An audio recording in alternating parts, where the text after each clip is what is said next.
Picture this. You're a prisoner of the Mongol army, the most feared fighting force the world has ever seen. You've just watched them conquer your city in a matter of hours.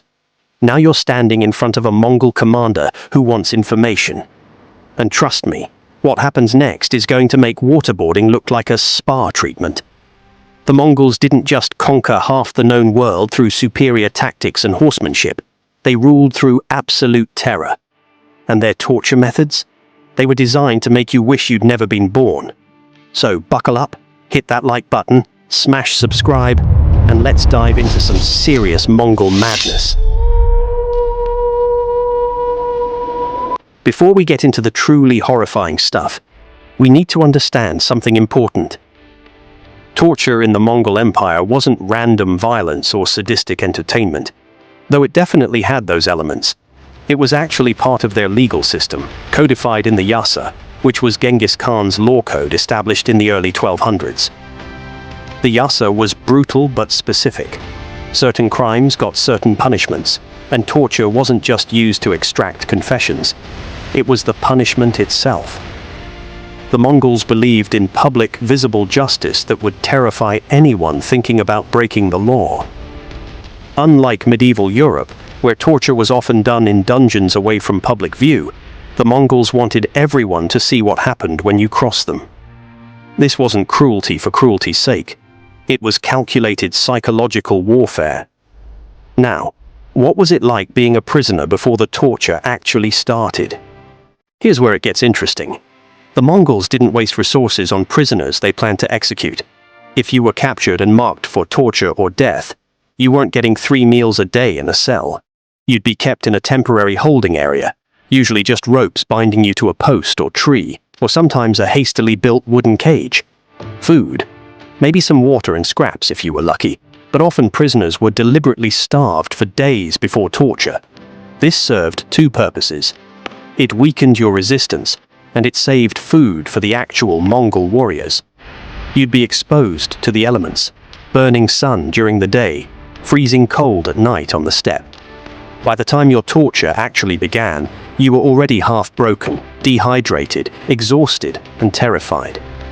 The psychological torture started long before the physical pain.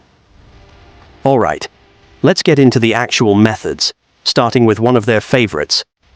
The Mongols loved what I'm going to call creative execution torture, methods that were both punishment and public spectacle.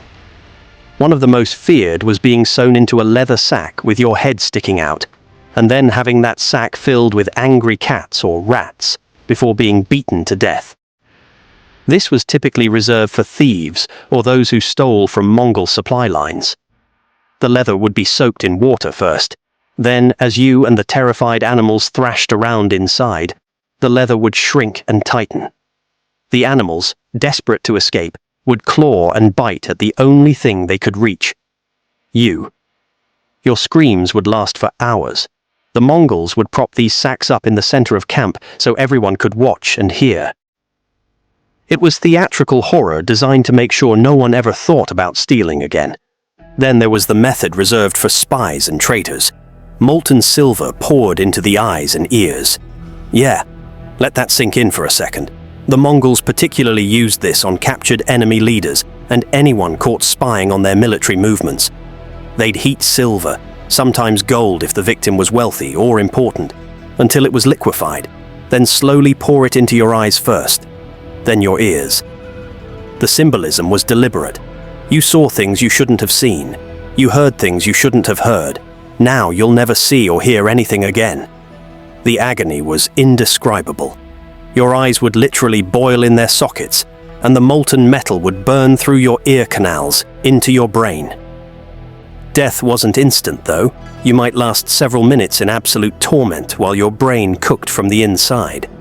The most famous victim of this was Governor Inalchuk of the Khwarezmian Empire, who killed Mongol envoys and had molten silver poured into his eyes and ears as punishment. The message was clear: touch a Mongol messenger, and this is what happens to you. But perhaps the most psychologically devastating torture the Mongols used was something they reserved for enemy commanders and nobles: the wooden horse or wedge torture. The victim would be stripped naked and forced to straddle a sharp wooden wedge, like sitting on the peak of a roof. Their ankles would be tied with weights attached, sometimes just heavy stones, sometimes other prisoners who were also being executed. As the weights pulled down, the wedge would slowly split the victim's body in half, starting from the groin. This torture could last for days if the wedge wasn't too sharp. The Mongols would keep you alive, giving you just enough water to prevent you from dying of dehydration too quickly. The pain was constant and escalating as your body slowly tore apart under your own weight. Soldiers who surrendered cities without a fight sometimes watched their commanders die this way as a reward for their cowardice. The Mongols wanted everyone to know, resist us and you die quick in battle. Surrender and let your leaders live, and they'll die screaming for days. Now let's talk about one that was particularly brutal even by Mongol standards, the bloody back torture. This was used on prisoners they wanted to interrogate, particularly those who might have information about other cities' defenses or treasure locations. The victim would be tied face down, and using a curved knife, the Mongol torturer would make long, shallow cuts across the prisoner's entire back, from shoulders to lower back, carefully avoiding any major arteries. Then they'd pack the wounds with salt and leave you in the sun. The pain was agonizing. Imagine 1,000 fire ants biting you simultaneously, except it never stopped. After a few hours, they'd pour vinegar or fermented mare's milk into the wounds. Most people broke and talked within the first day. But if you stayed silent, they'd repeat the process the next day, cutting deeper, adding more salt.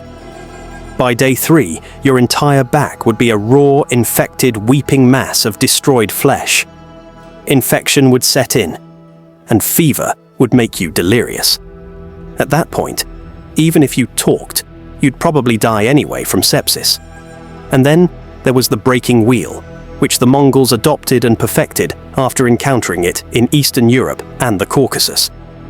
A large wooden wheel would be placed horizontally on the ground, and the victim would be tied to it with their limbs stretched out along the spokes. Then, using a heavy iron rod or hammer, the torturer would methodically break every major bone in your body: arms, legs, ribs, shoulders, hips, while carefully avoiding your head and vital organs to keep you conscious. Each bone took several strikes to fully shatter, and the whole process could take hours.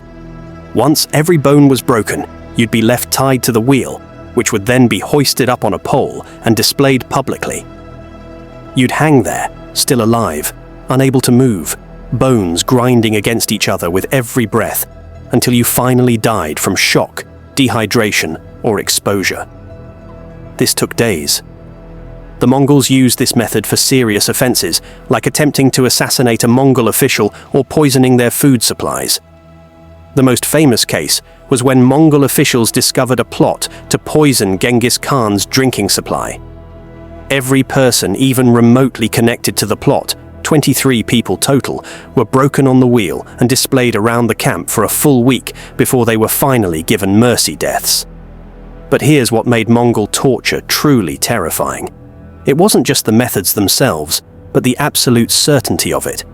In medieval Europe, you might be able to bribe your way out, or appeal to religious authority, or hope for a pardon. Not with the Mongols. Once sentence was passed, it would be carried out exactly as prescribed, no exceptions.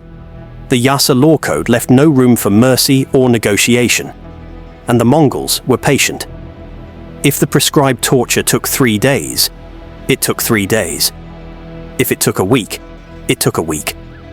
They weren't in a hurry. Time was on their side. They'd already conquered your city, and they had all the time in the world to make an example of you.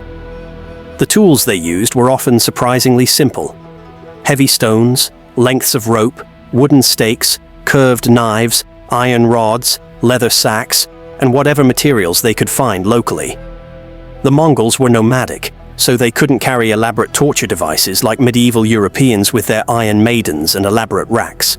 Their torture was field expedient, improvised, and adapted to whatever environment they were in. In the desert, They'd bury you up to your neck in sand near an anthill and pour honey on your face. On the steppe, they'd tie you between two horses and slowly pull you apart. Near rivers, they'd use water torture methods. The simplicity made it even more terrifying. You couldn't escape Mongol justice just because they were far from home. They could torture you anywhere, with anything. So there you have it. The brutal, calculated, psychologically devastating torture methods of the Mongol Empire. These weren't the actions of mindless savages. These were carefully designed systems of terror that helped a relatively small population conquer and control the largest land empire in human history. Fear was their weapon, and torture was how they sharpened it. Every scream, every broken body displayed publicly, every horrific execution sent a message that echoed across continents. Do not resist the Mongols. If you made it through this whole video without looking away, congratulations. You're tougher than most.